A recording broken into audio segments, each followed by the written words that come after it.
தாவேகா மேல ஒரு அதிருப்தி உங்களுக்கு இருக்கு. இந்த மாரி ஒரு வாய்ப்புகள் இருக்கும்னு நீங்க நினைக்கிறீங்களா? இது பிஜேபி கூட, இல்ல. ஏடிஎம்கே கூட கூட்டணியில போறதுக்கு வாய்ப்பு இருக்கு. தாவேக்கா கொள்கை இல்லாத ஒரு கட்சிங்க.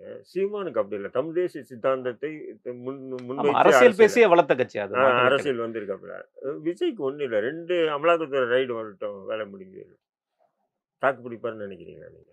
இல்ல நெய்வேலியில அவர் படத்தரகு ஷூட்டிங் நடந்த இடத்துல போய் கூட்டு வந்து கூட ரைடு நடத்தினாங்க. அப்பவும் தாக்கு பிடிச்சு தானே நிக்காரு இப்போ. இல்ல கொள்கை எதிரிங்கிற சொல்ற அளவுக்கு இல்ல. சொல்றாருல்ல. அதெல்லாம் சும்மா ஏன்னா இப்ப பிஜேபி ஏன் விடுறாங்கன்னா, இறங்கட்டும் விஜய். புரியுதுங்களா? இறங்கட்டும்.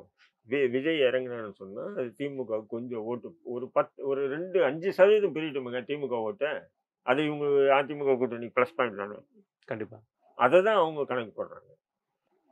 சோ அதனால வந்து தாவேக்காவ தனிச்சு இயக்குறது தான் பிஜேபியோட ஆசை. பாஜகவுடைய திட்டமா இருக்கும். ம் ப அ தாவேகாவ இணைச்சாங்கன்னு சொன்னா, அந்த கிறித்துவ சிறுபான்மை வாக்குகள் 100% மறுபடியும் அங்கேயே போயிடும்னு தெரியும்.